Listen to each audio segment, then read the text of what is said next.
Washington state program wants gasoline superusers to go electric. These superusers represent just 10% of drivers, but use over 30% of the total fuel.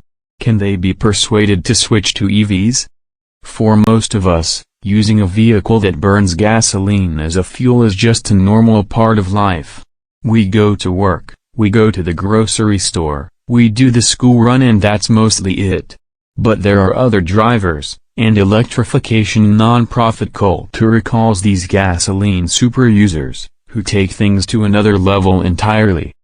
These superusers make up around 10% of the drivers of light-duty passenger vehicles on the road, but they use approximately 32% of the gasoline, and Washington's state legislature has funded a $450,000 research program, PDF, to come up with ways to persuade these folks to switch to EVs, Driving.ca reported last week.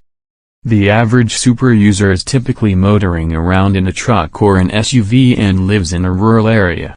The former decreases this person's average MPG, while the latter can dramatically increase the number of miles driven, cultura estimates by as much as 300%. Would a NEV even work for them if these people are driving so much? Is Washington's study a big waste of $500,000? A few years ago, it might have been, but things are happening now that would make it possible for these superusers to make the switch without dramatically changing their lifestyle. For example, the Ford Lightning pickup is ready to go into production, and with over 300 miles of available range and the ability to fast charge, it makes it a much more reasonable proposition.